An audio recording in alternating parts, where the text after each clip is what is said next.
লাগিয়ে দাও ওটা। So, so today we have assembled on the second day of the webinar series 5. Yesterday you have enriched your treasure of knowledge from 2 dignitaries. I hope all of you enjoyed the session. So today we have with us Dr. Rakesh Kundu. Without spending any time, we can move to Sudha Angela Dhan for our second day technical session. After taking the permission from our principal sir. Sir, can we move to technical session? বলো। Sir, can we move to our technical session? Yes, we should move to our technical session right away. Right. Okay, we sir. should move to the next level now. So we now move to Sudha Angela Dhan for technical session. Thank you, Shoran sir, for giving me this opportunity. We all know that COVID-19 is a new disease, and currently there are limited data and information about the impact of underlying medical conditions and whether they risk for severe illness from COVID-19.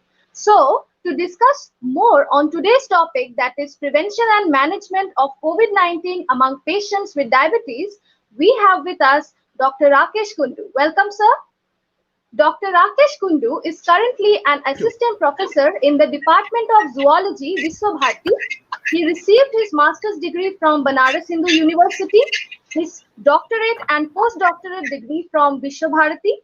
He is a member of several reputed societies like Endocrine Society USA, Indian Science Congress Association Kolkata, Society of Biological Chemists Bangalore, and many more. He is also a reviewer of Experimental and Therapeutic Medicine Journal, International Journal of Molecular Medicine, and many more. He has contributed many minor and major projects of DST, Science and Engineering Research Board, UGC, ICAR, etc. He has supervised many PhD students, guided 25 plus postgraduate students, and significantly contributed with more than 21 publications in both national and international journals. Dr. Rakesh Kundu has also been a foreign fellow trainee under RTF BCS scheme in Nigeria in the year 2016. For his tireless effort and dedication, he has also received several awards like ISC Travel Fellowship Award to attend SEM DSA 2018 conference at Cape Town, South Africa. Early Career Research Award, SERB Government of India, DS Kothari Postdoctoral Fellowship Award, Best Poster Award in International Symposium in North Bengal University, Meera Roy Chaudhary Prize for securing first position in BSc, and many more. Dr. Rakesh Kundu possesses expertise on screening and characterization of potential drug candidates from plant sources and also has screened and successfully isolated few potential anti-cancer agents. He has also been granted 4 patents, including 2 US patent and 2 Indian patent in his field of research. Thank you, sir, for joining us, and we welcome you once again. Now, I hand over the session to Dr. Rakesh Kundu to deliver his talk. Sir, please. Thank you. Thank you, Sudha. And thank you to the team of Shoran. Thank you to the principal. And thank you to the other associate organizing committee. And today, I am we very much appreciate your effort for inviting me to deliver this talk. And COVID-19 is a worldwide outbreak, sufferings for human. And my talk, I'm sharing my screen. Let me start sharing my screen so that you can see my slides.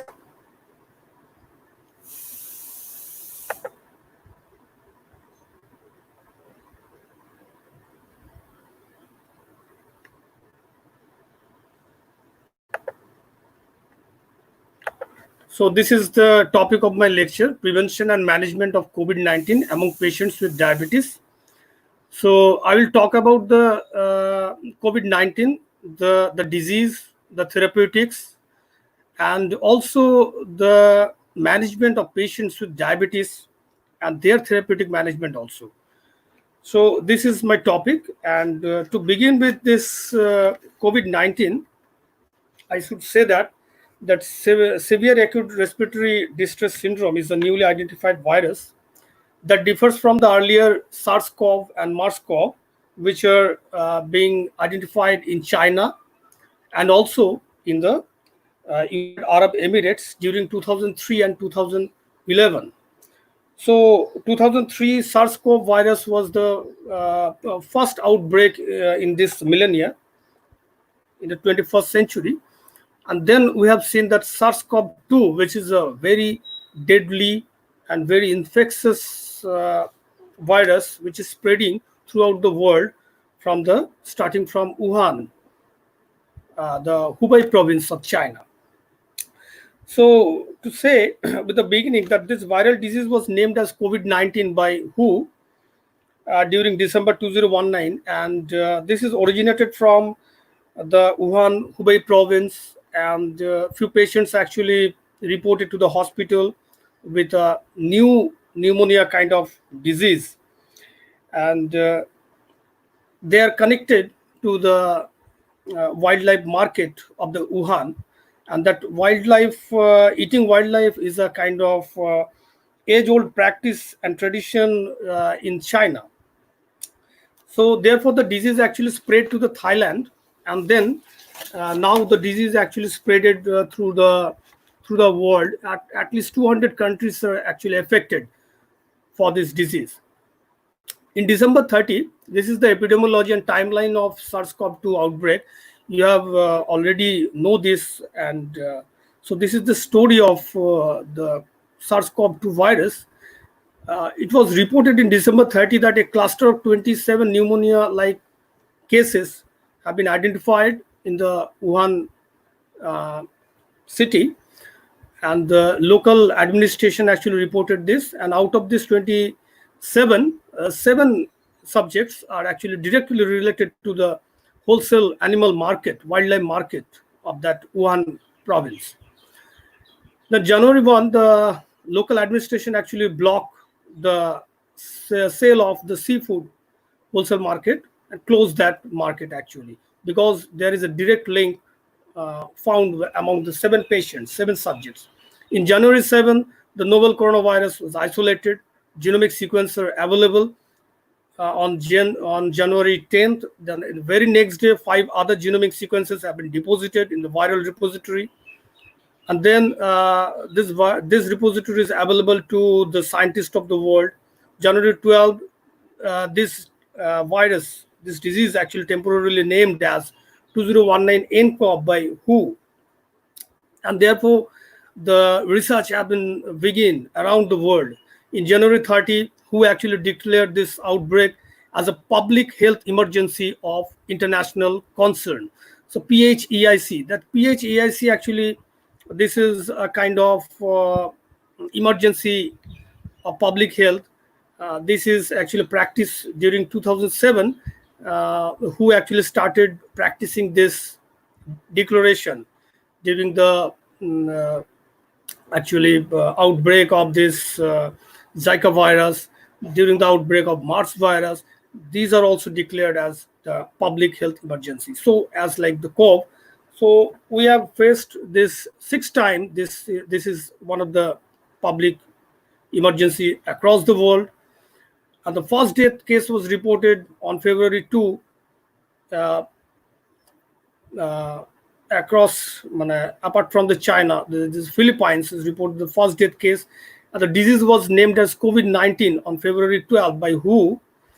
And International Council of Virus, actually taxonomy of virus, actually officially named this virus as SARS-CoV-2, and WHO declared in March 11 COVID-19 as a global pandemic. So today I am giving the lecture, and today the number of patients around the world actually is 10 million, and India about 6 lakh people actually suffering from this disease. Out of that, 2.5 lakh people already recovered. So I will discuss all these things later on in my discussion. And so this is the epidemiology part. And what is the coronavirus? The coronavirus, there are 7 types of coronavirus still reported. Among this, SARS, MARS have shown the epidemic condition, and COVID-19, we are actually going through this COVID-19 outbreak this time. And coronavirus is a large group of virus common among many animals. So they are zoonotic virus, okay, including humans. And they can cause respiratory illness in humans, in gastrointestinal uh, abnormalities in animals. And under microscopic study, the virus actually appears crown-like fashion. Okay, so that this name actually comes from corona, meaning the crown or halo. And before 2003, human cobs were not considered as deadly. But in 2003, when the SARS-CoV broke out in China, the first outbreak or deadly disease actually we come across. And typical coronavirus symptoms are like throat infection, cough, sore, dryness of the mouth, then headache, fever. These are the few symptoms of the coronavirus. Uh, and this is actually immunocompromised patients are actually affected by this virus, and immunocompromised patients actually shows the severity of the disease. So the coronavirus diversity, let's see this slide, the virology of the coronavirus. So the coronavirus, the cobs are zoonotic pathogens originating in animals and transmitted to humans through direct contact with the wild animals. All cobs that cause epidemic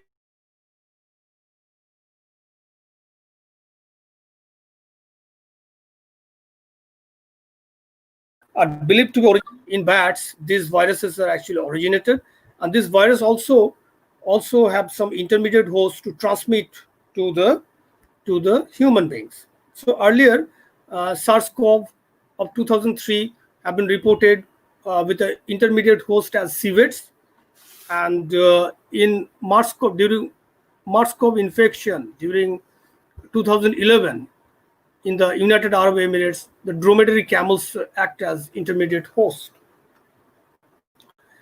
And now for this COVID-19, the intermediate hosts are still not clear which is the intermediate host. But in China, while smuggling of the pangolins, it has found that pangolins has some sequence similarity with the SARS-CoV sequence. So now pangolin is suspected to be a kind of intermediate host for this virus, but still not decided, yet to be decided. But it has been proved that okay, virus actually first originated in the bats and then comes to the human beings with some wildlife contact with the wildlife. Now, this is what is coronavirus. So the coronavirus, these are RNA viruses, and they have positive RNA strands. As you can see here, they have positive RNA strands. This is the structure of SARS-CoV-2 genome. They are 27 to 32 kb genome size, largest of the viruses, and there are 6 ORF, open reading frames. Open reading frames are with the frames which actually transcribe into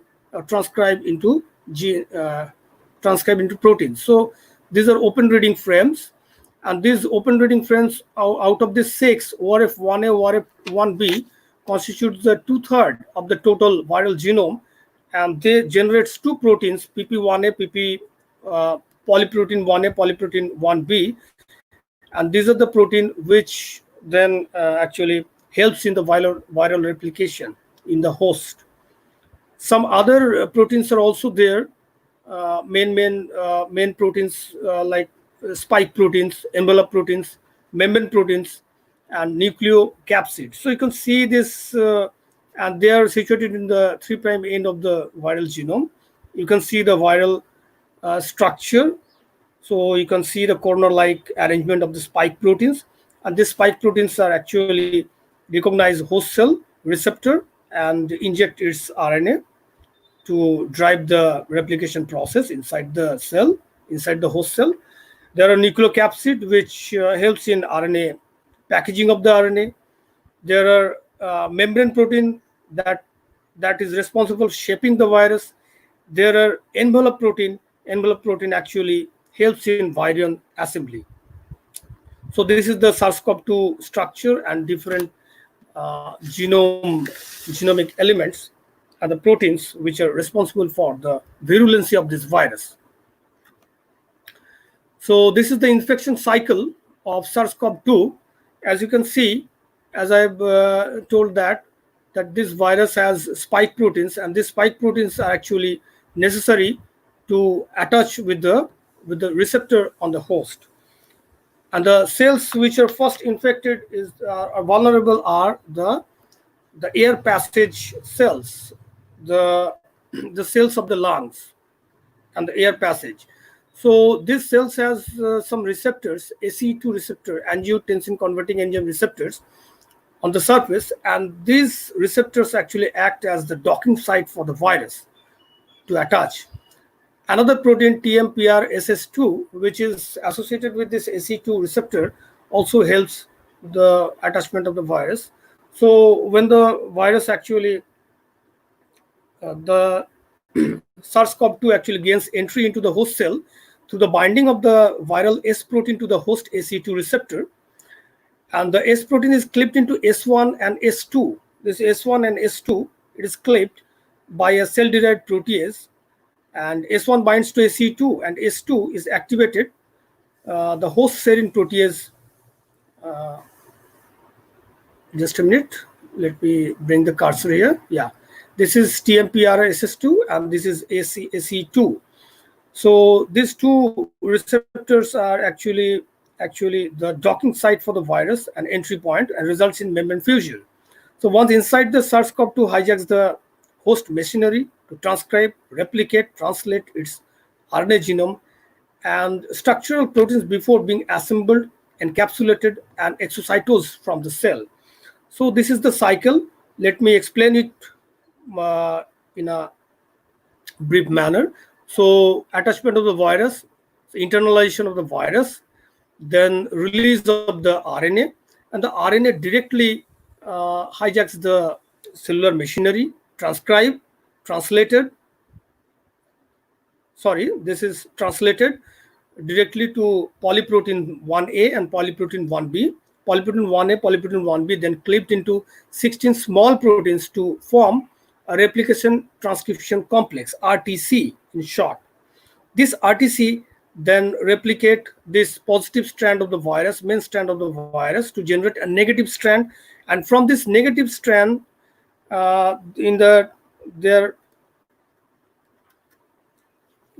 a minute, and from this negative strand, they're translated. Just a minute.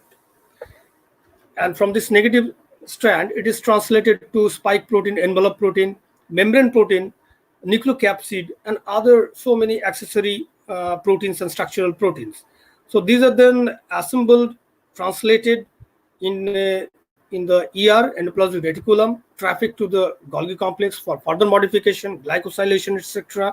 Means the carbohydrate addition to the virus, and then it packaged in small vesicles. This is the assembly of mature virion in a budding vesicle. Then the vesicle then exocytosed to release the virus. Once the virus gets released into the external environment, the virus starts recognized by the immune cells of the body, and this is the SARS-CoV-2 antigens are presented to the host antigen presenting cells, APCs we call it, and which produce a range of cytokines such as IL-6, IL-1 beta, CLXCL10, TNF alpha. So many cytokines are released in the vicinity.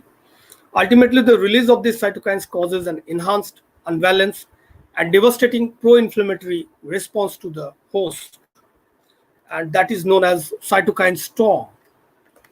This typical term you will come across.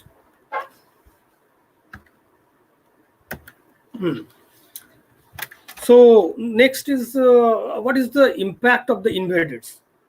The clinical symptoms of signs of COVID-19 patients typically have fever, cough, dyspnea, myalgia, fatigue of the muscles, and some in other cases coagulation abnormalities, organ dysfunction, shortness of breath, acute respiratory distress syndrome. These are the first signs of this virus infection.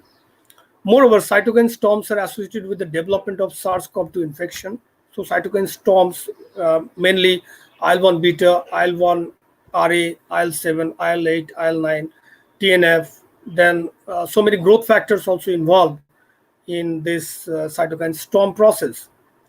So in plasma were significantly increased in patients with COVID-19 compared with healthy control subjects.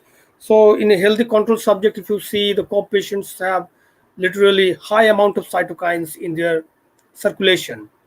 So I know that many students have joined in this seminar. So students' point of view, cytokines are the chemicals released by the cells, affected cells. When the cells are affected by bacteria or virus, they secrete huge amount of cytokines to attract the immune cells. Then immune cells then comes in the vicinity and engulfs the virus or bacteria, whatever it be.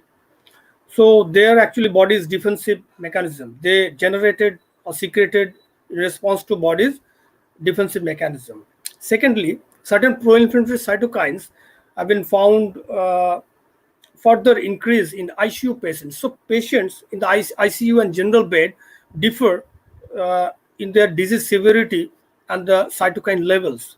So in the ICU patients, IL-2, IL-7, IL-10, MCP1, TNF alpha, these now level of these cytokines are found to be very much high.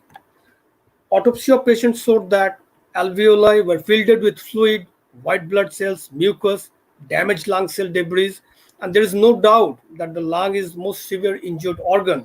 Apart from that, heart, liver, kidney, brain, intestines are also found to be damaged by this virus, and there is it has been observed that it has been seen that ACE2 receptors are also highly expressed in these organs, heart, liver, kidney, and thus a multi-organ failure actually leads to the fatality or mortality of the patients.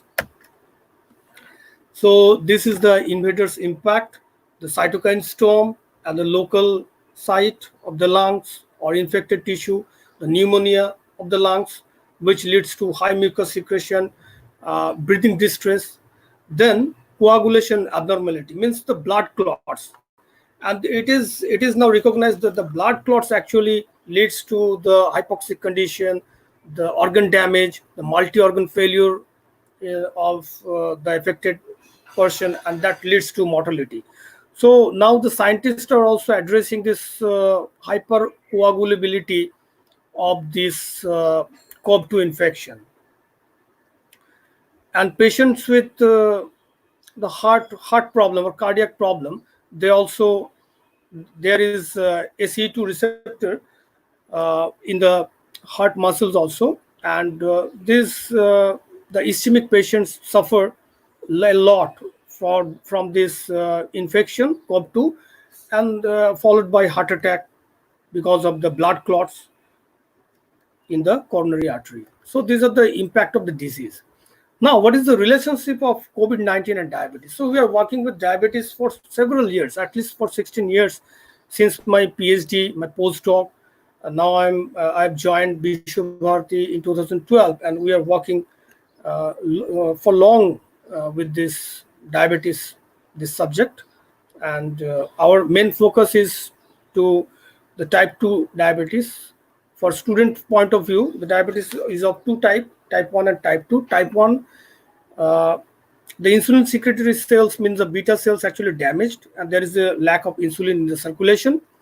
And for type 2, the type 2 insulin level is the same or moderate, fine, but there is a problem in the sensing mechanism of the insulin. So the glucose which is available after a kind of meal, so high glucose is there, so there is lack of insulin or lack of sensing mechanism of the glucose sensing cells like liver, like muscle, like adipose tissue. So the glucose do not absorb in this tissue, and therefore a kind of hyperglycemia can be seen. So in the COVID-19 patients with the diabetes, so lots of abnormalities, lots of management practices are required. So here you can see that observation in the recent COVID-19 pandemic shows that there is a higher rates of complication and mortality among patients with diabetes. So diabetes means the patient is already suffering from a disease, and diabetes is also a immunological disease. A kind of high level of cytokines is there, high lobby, so a kind of immunocompromised condition is already prevailing in the patients, and then COVID-19 attack actually advance the disease prospect. So you can see the hypertension, diabetes, coronary artery disease, cerebrovascular disease. These are also responsible for the comorbidity and mortality rate of the patients with COVID-19. Immunocompromised state, obesity, tobacco smoking are the risk factors. A large study with 72,000 patients in China with COVID-19 indicated that patients with diabetes had a threefold higher mortality rate compared with the mortality rate of COVID-19 patients overall. So as there is the patient is suffering from the diabetes or cardiovascular disease, they have high mortality rate because they are already in an advanced state of the disease. In Italy, where the overall case of fatality rate is higher, at least 35% of the diabetic cases, 30% had ischemic heart disease. Okay, so in these patients, the fatality rate is higher. At least 35% of the diabetic patients died, 30% of the ischemic heart cases died in Italy. The prognostic markers of the COVID-19. So patients in Wuhan have been checked for the prognostic markers with diabetes, had a greater inflammatory response, higher CRP level, ESR, IL-6 is a cytokine, higher IL-6 level, and relative neutrophilia and lymphopenia. So neutrophils, lymphocytes migrate to the local region of the lungs, causes inflammation, so that these inflammatory cytokines come to the circulation and raise the circulatory level of the cytokines. Higher incidence of coagulopathy, so there is a higher D dimer levels. So there is fibrin clot occurs inside the tissue, which is known as embolism. So in the case of lung, when the blood clot appears in the lungs, this is known as pulmonary embolism, and that causes the lung tissue injury. Okay, so D dimer is a fibrin fragment actually. So these are available in the circulation, and clinically that can be detected, and the prognostic, and they are actually the prognostic marker for the the pulmonary embolism. Metabolic derangement, hyperglycemia, transaminitis, severe pneumonia, and higher mortality rate compared to those without. So these results are actually published in the Diabetes Metabolism Research and Review by Guo W. et al. The data indicate that COVID-19, at least in its severe forms, is a state of severe inflammation and thrombotic tendency. So those with diabetes may be predisposed to such intense immune dysfunction results in severe lead disease. Elevated cardiac troponin 1. So troponin 1 is a cardiac marker when a patient, when a subject has heart attack. So you can find troponin 1 in the blood goes high.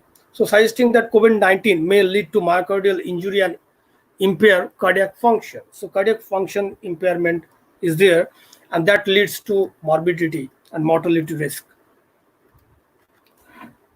Then comes to the relationship of ACE2 receptor, SARS-CoV-2, and diabetes. So as I've said that SARS-CoV-2 takes the path of ACE2. ACE2 receptors are available in lungs, also available in lung, in kidney, heart, liver, these type of organs.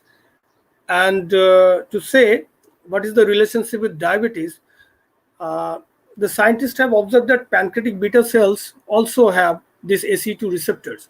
So it is believed that SARS-CoV-2 also infect pancreatic islets, pancreatic beta cells. The beta cell injury occurs. Therefore, that results insulin deficiency in the diabetic subjects. So the subjects who are actually suffering from this SARS-CoV-2 infection are hypoglycemic. So when the disease, the SARS-CoV-2 actually infect the kidney, heart, liver, there is organ injury. When it infect the pancreas or pancreatic islets, that results into insulin deficiency, and there is a hyperglycemia. Then what is the function of ACE2? The function of ACE2 is to convert the angiotensin 1 to angiotensin 2. So angiotensin, what is the normal function of angiotensin? I will not go into the detail of the function of the angiotensin. Angiotensin is actually blood constrictor or the modulator of blood pressure. Okay, so angiotensins. And ACE2 results, the ACE1 and the angiotensin 1 and angiotensin 2 is converted by ACE2 enzyme into angiotensin 1,9 and angiotensin 1,7. Angiotensin 1,9, they are actually anti-inflammatory, anti-proliferative, and a vasodilator. And they also bind to AT receptor, angiotensin receptors, and helps in vasoconstriction, and they're pro-proliferative. So there are some drugs, the angiotensin blockers and angiotensin 2 receptor blockers are used to treat this this SARS-CoV-2 infection. But with the patient with diabetes, whether they are useful or not, I will discuss in my next slides. So the relationship of ACE2 and diabetes: ACE2 is a type 1 integral glycoprotein highly expressed in the kidney, endothelium, lungs, and heart. ACE2 converts angiotensin 1 and 2 to angiotensin 1,9 and angiotensin 1,7. Angiotensin 1,7 acts as a vasodilator, anti-inflammatory, as I've said, and cardioprotective function. SARS-CoV shown to bind with ACE2 in pancreatic islets, damage them, cause hyperglycemia. ACE2 gene polymorphism also has been linked to increase the risk of diabetes. ACE2 gene polymorphism, so that the variation in susceptibility of the patients. So some patients are suffering more, some patients are asymptomatic, cannot actually reflect the disease at all, no fever, no symptoms of breathing distress, anything. So it is the polymorphism, ACE2 gene polymorphism, that actually linked with the risk of the patients. So ACE1 and angiotensin ACE inhibitor and angiotensin receptor blockers are the two drugs which are actually used in case of SARS-CoV infection in 2003 and MERS-CoV infection, and they actually found to upregulate ACE2 expression. So ACE2 expression, as the ACE2 expression high, so it is believed that it can help the viral entry, as the ACE2 receptors expression high in the surface of the alveolar cells. By contrast, upregulated ACE2 may increase the level of angiotensin 1,7, which is actually mounting an anti-inflammatory effect. So these are under discussion and not proved whether the angiotensin receptor blockers or ACE inhibitors are good or bad for the COVID subject or COVID subject with diabetes. So this I have already explained, that these angiotensins are actually act as vasoconstrictor or vasodilator, so they control the blood pressure. They are guided by aldosterone vasopressin, so which actually helpful in the sodium and water absorption. And with the relevant to this SARS-CoV infection, this diagram shows how the things actually related to ACE2. The diabetic therapeutics during COVID-19. So not all the drugs actually useful for the patients with diabetes during COVID-19 infection. So metformin is a very much well-known drug. Risk of lactic acidosis is there in case of COVID-19 subjects. So lactic acid forms during exhaustion, excessive exercise. So when we are running along, so our muscle may be fatigued, and that fatigueness is due to the lactic acidosis.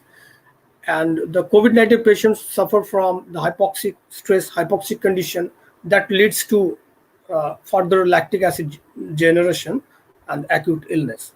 So it is recommended to stop metformin in the case of COVID-19 patients with diabetes. SGLT2 inhibitors also can be used, but they are also recommended not to use in case of diabetic subjects because of dehydration, euglycemic, and ketoacidosis. GLP-1 receptor agonists are generally used for diabetic subjects, and GLP-1 receptor agonist, these are synthesized from the gastrointestinal tract after meal. They come to the circulation. They actually helps to secrete insulin from the beta cells. So in case of severe illness, it should be stopped. These inhibitors, these agonists. DB4 inhibitors are recently very popular in case of diabetic patients because DB4 inhibitors do not allow, there is no risk of hypoglycemia because hypoglycemia leads to fatality. Hyperglycemia doesn't lead to fatality. Okay, but hypoglycemia leads to fatality. So DB4 inhibitors are currently being used and they are safe. They are safe in case of COVID-19 patients also. So insulins are recommended for the COVID-19 patients, but the monitoring of the glucose level throughout the day is required for the diabetic subjects with insulin. So, and the dose standardization also required because the diabetic subjects with COVID-19, they are in a kind of abnormal condition. So choice of drug is critically ill patients is very important. SE1 ARBs, as I've said, these are not recommended for diabetic patients. Aspirins are actually cardio risk for cardiovascular disease, so they are not recommended. But recent findings come up that aspirins may dissolve the clot. So there is a blood clot in the tissues, which later on leads to the multi-organ failure, tissue injury, like that. So to stop those things, maybe aspirin types of drugs may be used. So COVID-19 therapeutics in diabetic patients. Let us see. So the therapeutic agent and consideration of for people with diabetes. So chloroquine and hydroxychloroquine are very popular nowadays. And India has supplied a lot of chloroquine to the USA also to save the COVID-19 patients. And chloroquine, how they work actually. How they work. The chloroquine, hydroxychloroquine, I have the diagram here. You can see that the chloroquine hydroxychloroquine works at the vesicular level. So when the virus actually enters into the host cell through the vesicle, and the chloroquine actually increase the pH of the vesicle, and thus the virus may die inside this vesicle, and thus the virus replication propagation can be stopped. So this is a safe drug. But whether they are safe in case of diabetic patient or not, we can see here that chloroquine, hydroxychloroquine may impose hypoglycemia. So they reduce the glucose level, and caution with insulin and insulin secretagogues also, because they allow high secretion of insulin, and that insulin may create a kind of hypoglycemic state in the patients with diabetes. Prolongation of QT intervals in the cardiac patients, and caution in people with comorbid cardiovascular disease. So risk increased by azithromycin. So earlier, azithromycin was also recommended to stop the secondary infection by the virus. Lopinavir, ritonavir, these are antiviral drugs used for the AIDS and other viral diseases.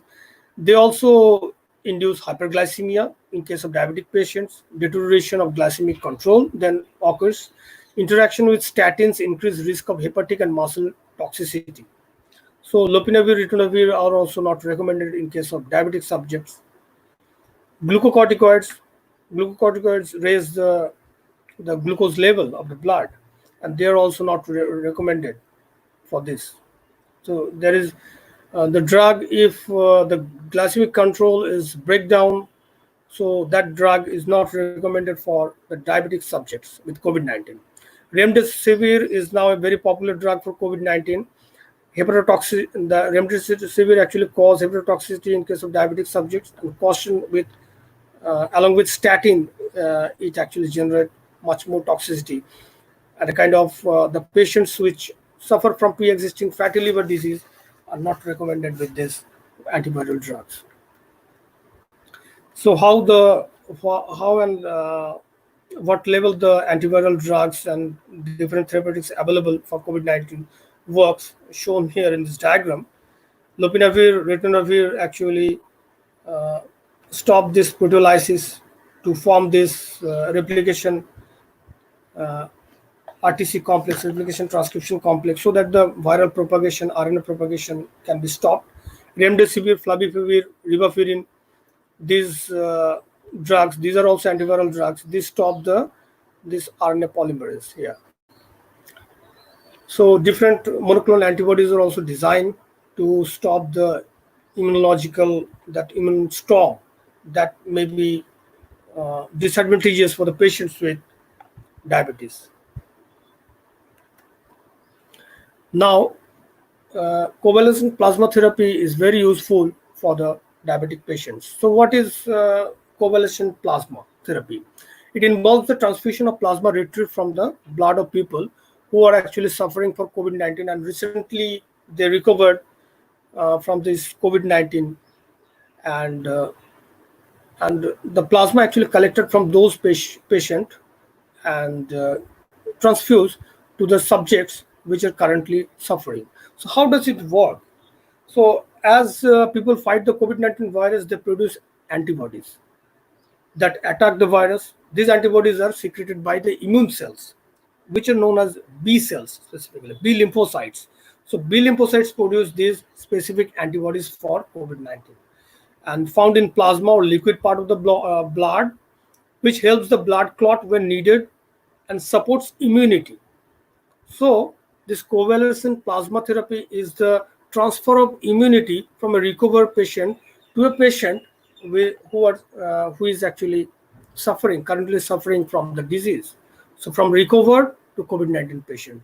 So we are putting some kind of, we are giving some kind of antibody to the COVID-19 patients, so they can then the antibodies may decrease the viral load. It has been found that how many patients can be treated with plasma from a donor. It has been observed that one person can give two people who are suffering from COVID-19.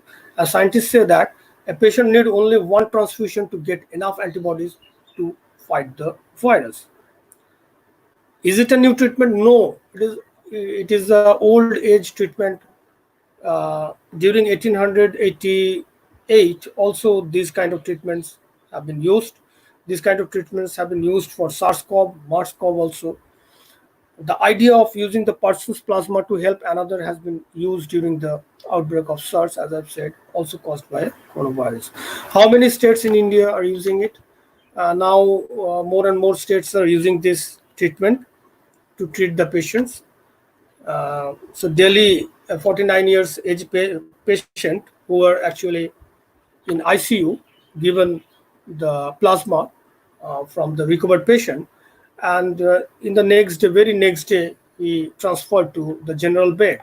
Means this convalescent plasma therapy is very effective in case of COVID-19 patients. Is this a drug? No, it is not a drug for COVID-19. Is it a vaccine? No, it is not a vaccine for the COVID-19.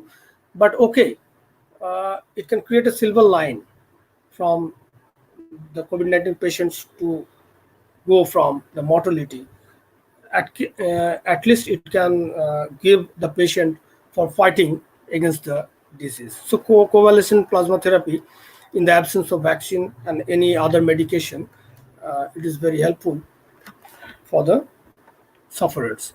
So the key points are: people with diabetes developing COVID-19 are at increased risk of complication and mortality.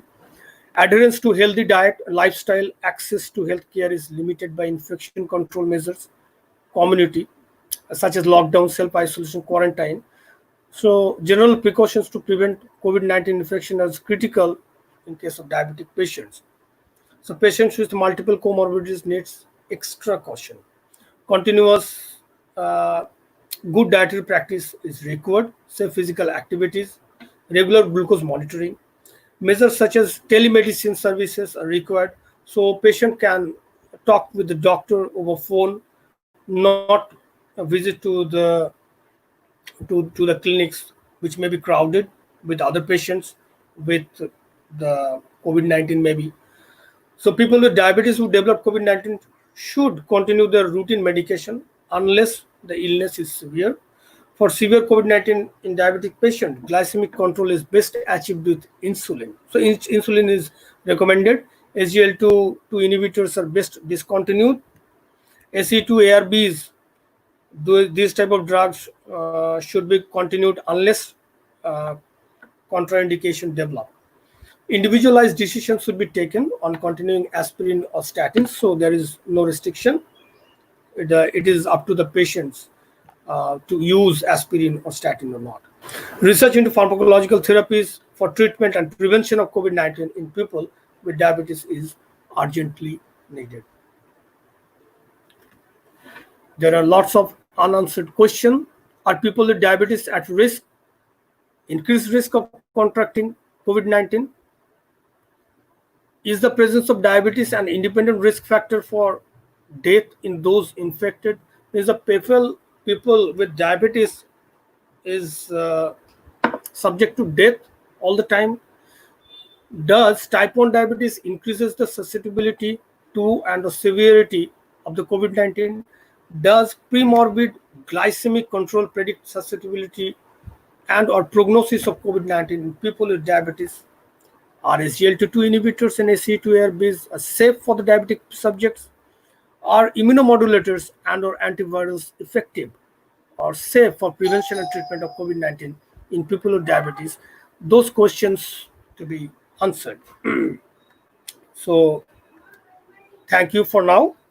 So I I will suggest or tell you that at last you should cover your face, frequent wash your hand frequently, and make a safe distance while you are going for marketing or any other purpose. So be safe and thank you.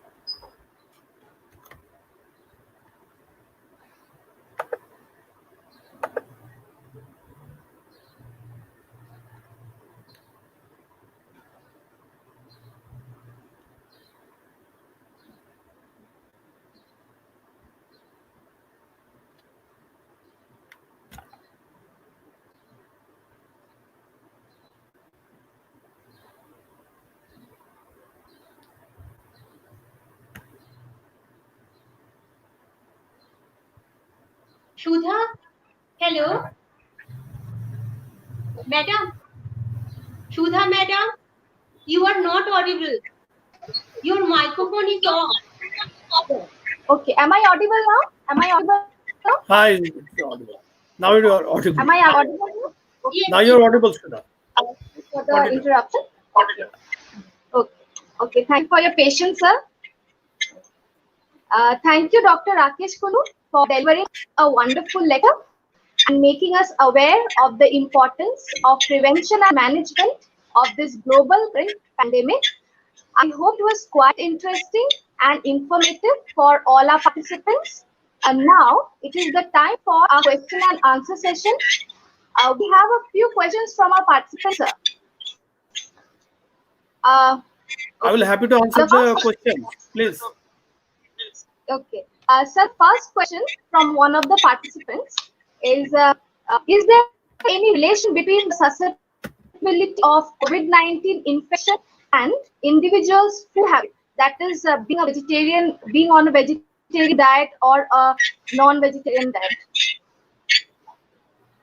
I'm not getting your point. Can you repeat, please? Yes, sir. Is there any relation between the susceptibility of COVID-19 infection and an individual's food habit? That is being a vegetarian or a non-vegetarian. Oh, no. I don't think so. Vegetarian, non-vegetarian, ultimately the foods are converted to protein, carbohydrate, fat. So I don't think so that veg or non-veg patients or subjects are affected, or these non-veg subjects are affected more, or veg subjects are affected less. Not still there is no studies actually reported. Okay, thank you, sir. The next question is from another participant. The question is, Ayush Mantralaya has declared a homeopathic medicine, Arsenica albicum, as anti-COVID drug. So, what is your opinion about its efficacy? Well, about arsenica, I don't know. I have also heard that arsenica has been recommended by Ayush Mantra. This is a homeopathic drug, I know. This is a homeopathic drug, and in WhatsApp message, these are circulated all over.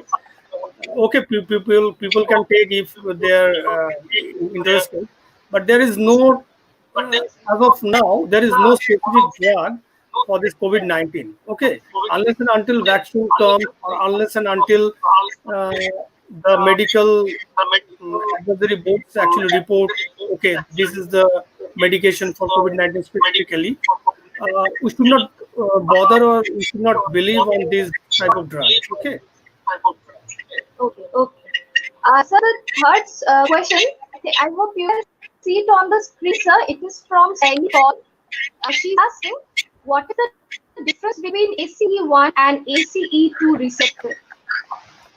ACE1 receptor, ACE2 receptor, these are actually in the renin-angiotensin system. Okay, these receptors, this receptor controls the blood pressure, vasodilation and vasoconstriction. So once the angiotensin 1 is converted to angiotensin 2 by ACE1 receptor, and the ACE2 actually converts the angiotensin 2 to that is angiotensin 1,7 and angiotensin 1,9. And angiotensin 1,7 actually helps in the anti-inflammatory response and also vasodilation. I've shown the slide. Shall I have to show the slides again? Yes, please. Okay.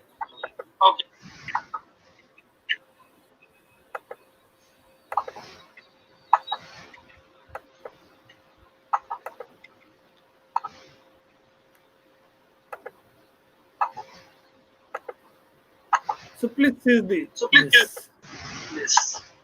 Is it visible? Is it visible? No, sir.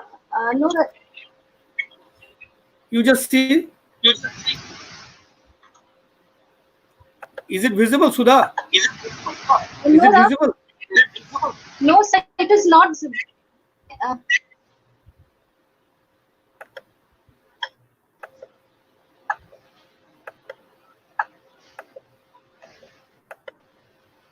Oh, what should I do then? Now? Yes, sir. I think, yes. Is it visible now? Yeah, I can see something on the screen, sir. Yes, sir. Yes. Okay. So this is the function of angiotensin. You just see. ACE1 actually converts angiotensin 1 to angiotensin 2, and ACE2 converts angiotensin 1 to angiotensin 1,9, angiotensin 2 to angiotensin 1,7. This is the function of ACE2, and this is the function of ACE1. So angiotensin 1,7 functions in anti-inflammatory response and vasodilation. I hope it is clear to the student. Yes, sir. Yes, sir. Sir, the next question. Yes, sir. Yes, sir. Yes, sir. The So next question also you can see it on the screen. Yes, sir. From okay. Rabindra. He's asking What is what the is research research of paper? yes about COVID-19 proteomic study. Oh no, I am not a virologist actually. I am not tracking COVID-19. Okay, I am a diabetologist. So if you ask diabetes type of thing related to diabetes, then it would be easier for me to answer. So I don't know. I don't come across any paper with COVID-19 proteomic study. So sorry. If you have any One more question question. related, Yes, sir. One more question we if you have. have any question related Uh, to diabetes, then you can. yes, yes. So we have another question. If your blood sugar is consistently above 200 mg per dl, it will impact how well you will be able to fight virus if infected. Can you show me the Hyperglycemia question is here? an issue. Yes, sir. Sudha, can you show me the question Yes, here? sir. Should I repeat the question? Can you show Sir, me the question question actually here? cannot be. The question it cannot be displayed right now. Actually, they are sending me messages, sir. It is come through Okay, okay, Twitter. okay. You please repeat So, should I again. repeat the question, sir? You can So, repeat. if blood sugar is consistently above 200 mg per dl, how well will you be able to fight virus if infected? Glucose level. Yes, sir. Oh no, no, no, no. For, it has been seen that in COVID-19 patients, there is a frequent hyperglycemia. Hyperglycemia is a common factor in COVID-19 patients. As I have told that the beta cell also has ACE2 receptor. So the COVID-19 may enter into beta cell, destroy it, and decrease the insulin level in the circulation. So there is a hyperglycemia always. And if it is reached to 200, 300, it is a frequent case in diabetic subjects also. The sugar level reached to 250, 300 frequently, no problem at all. There are some drugs, you know, there are insulin, there are some there are metformin, there are DPP4 inhibitor. So lots of other drugs are there to maintain the glycemic status of the subjects. So the patients with COVID-19 may look for the available drugs and which drugs should be used uh, for the diabetic subjects.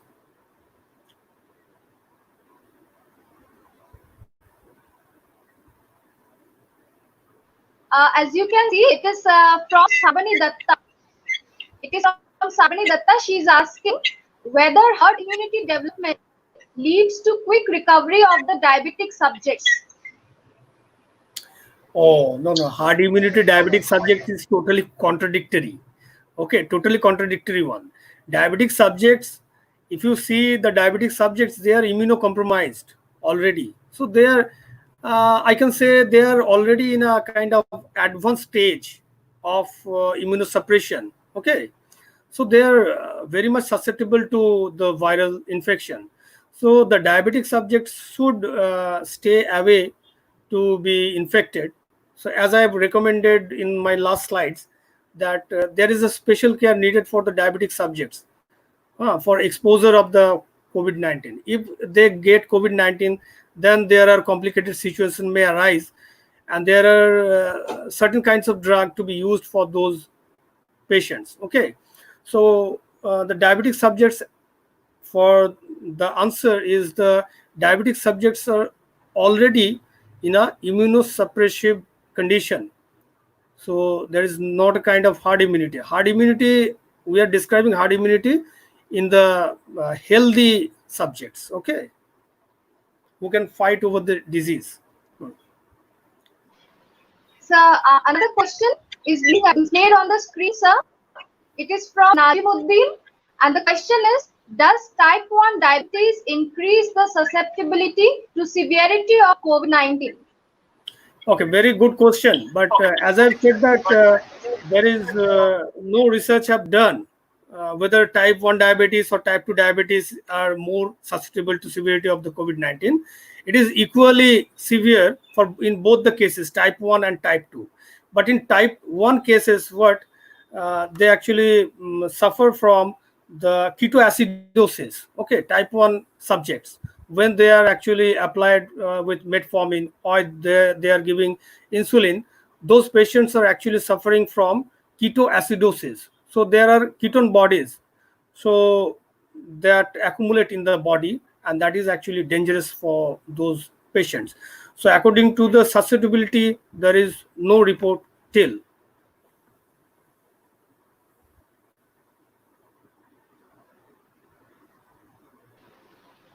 And a last question, sir.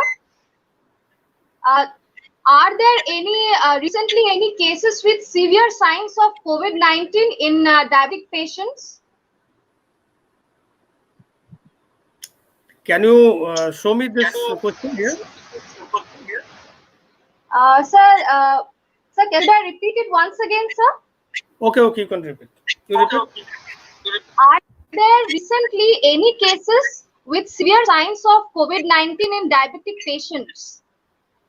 Yes, there are several reports, and from those reports, actually, I'm talking that the relationship of COVID-19 and diabetes management. There are several reports are available, so you can Google it, no problem. The COVID-19 and diabetes, these two keyword you can put, and you can see ample of research I've done, and from those research, actually, I've extracted my talk actually.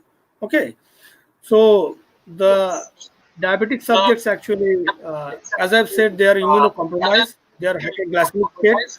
So high level of glucose actually act as immunosuppressive agent. Okay. So as there is a hyperglycemic condition, there is immunosuppression in the diabetic subjects. So there are ample reports, there are available reports. So the student can search COVID-19 and diabetes, these 2 year. Okay.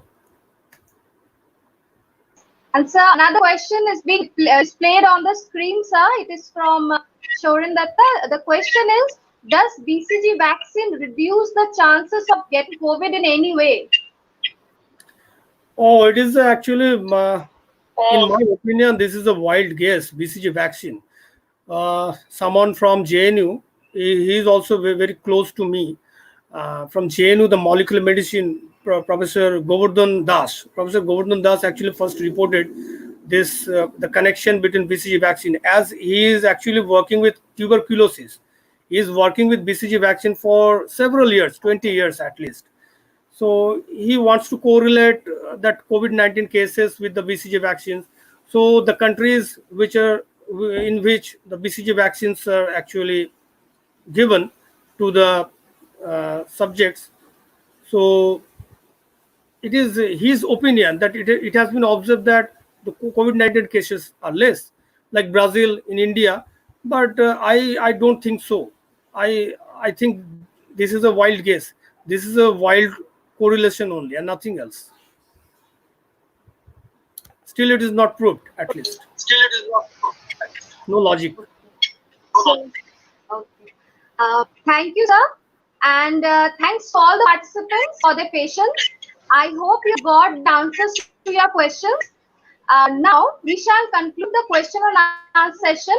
And I would now request our convener and head, Mr. Shoren Datta, to end with a final vote of thanks. Thank you very much, sir. Thank you, Sudha. Thank you, Rakesh sir, for giving us your valuable time. And I would like to thank all of the audience for actively participating in this session.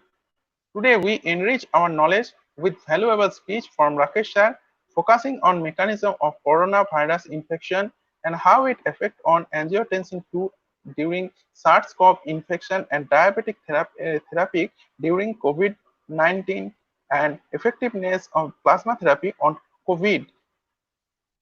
I hope all of you enjoyed today's webinar. I thank to Pronomi madam and Sudha madam and Rakesh sir for making this technical session successful. We shall be back tomorrow at the same time. Hope to see all of you again tomorrow at the same time for the third day of the webinar. Thank you. Thank you.